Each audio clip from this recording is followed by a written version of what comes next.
আপনারা কারা? আমি আকাশ, আপনাদের বাড়ির নতুন ভাড়াটি আমরা। আচ্ছা ঠিক আছে, ভিতরে এসে বসুন, আমি বাবাকে ডেকে দিচ্ছি। আরে ভাইয়া আপনি? হ্যাঁ, আসলে একটু ছাদে আসলাম। কিন্তু ভাবিকে নিয়ে আসলেন না? ভাবি কোথায়? আপনি ভাবিকে অনেক ভালোবাসেন তাই না? জানেন ভাবি কিন্তু অনেক লাকি। এই ঋতু ঋতু আসতেছে, তাড়াতাড়ি শাড়ি বের কর। এত তাড়াতাড়ি এই জায়গায় কিভাবে সম্ভব? আরে বাবা, কিছু একটা কর, দেখ চলে আসতে। এই কি আপনি এখানে? অফিস কি ছোট হয়ে গেল নাকি? না, ওই তো বাসায় যাচ্ছিলাম।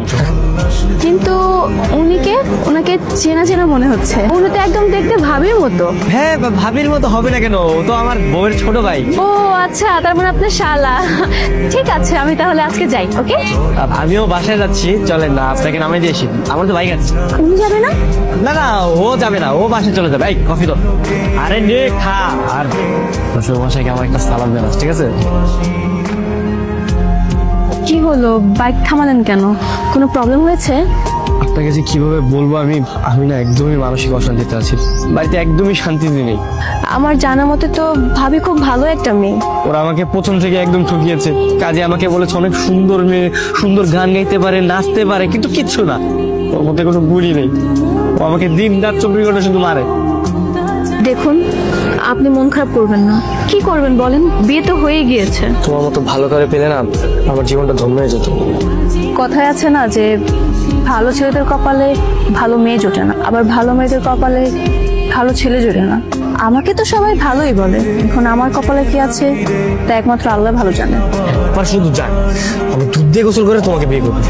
মানে চলো না, আমরা কাজ করি। আমরা দুজনকে ভালোবাসি, তুমি আমাকে আর আমি তোমাকে। আর ওই ডানিটা মনে হয় না বেশি দিন থাকবে, ও চলেই যাবে।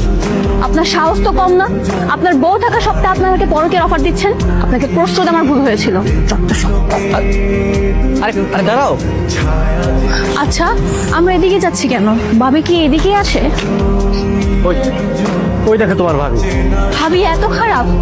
আপনার মতো একজন ভালো মানুষকে রেখে উনি অন্য একটা পরপুরুষের সাথে এইভাবে প্লে করছে। ছি ভাবি, আপনি এতটা খারাপ? আপনার কাছ থেকে আমি এগুলো আশা করিনি। আপনারা কারা? হারামজাদা, আমরা কারা মানে? তুই আমার বউয়ের সাথে থেকে প্রেম করতেছিস, নষ্ট ফিষ্ট করতেছিস, আবার জিজ্ঞেস আমরা কারা? হ্যাঁ, এই তুমি আমার ভালোবাসো না বলো? চলো তো আমরা এদিকে চলে যাই। শুধু এদের কথা শুনে বিরক্ত হচ্ছি। ভাবি ভাবি, তুমি কি সত্যি সত্যি আমাকে বিয়ে করবে? মন থেকে বলছো তো? একদম মনের গভীর থেকে বলছি। পৃথিবীতে তোমার মতো আরেকটা মেয়ে পাওয়া যাবে না। তার মানে পৃথিবীর সকল মেয়েকে চেক করা হয়ে গেছে?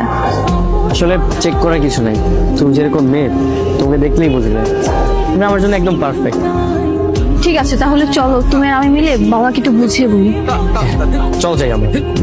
দেখো বাবা, ঋতু আমাদের একমাত্র মেয়ে। ওর কোনো শখ আহ্লাদ আমরা কখনোই পূরণ করতে বাদ রাখিনি। আমার একমাত্র মেয়েকে আমি কোনো বিবস্ত্রী ছেলের সাথে দিয়ে দেবো এটা কখনোই ভাবিনি, কিন্তু তুমি খুবই ভালো ছেলে, তাই আর আমি মানা করতে পারছি না।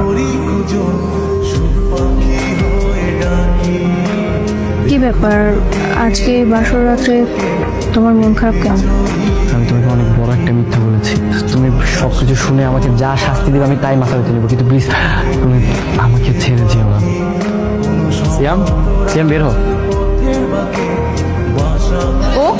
ও এখানে কেন? তার মানে তুমি আমাকে মিথ্যে বলে আমাকে বিয়ে করেছো? একসাথে কয়টা বউয়ের সাথে তুমি বাসর করবা? হ্যাঁ, আসলে সিয়াম আমার ফ্রেন্ড। আসলে আমরা দুজনই ব্যাচেলার।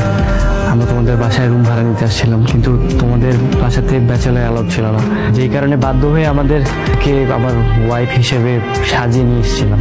তারপরে তোমার সাথে আমার প্রথম দেখাতে আমি তোমাকে ভালোবেসে ফেলি, যেই কারণে তোমার সাথে এত বড় একটা মিথ্যা কথা আমার বলতে হয়েছে। তার মানে তুমি আনমেরিড ছিলে? হ্যাঁ, তুমি আমার প্রথম স্ত্রী।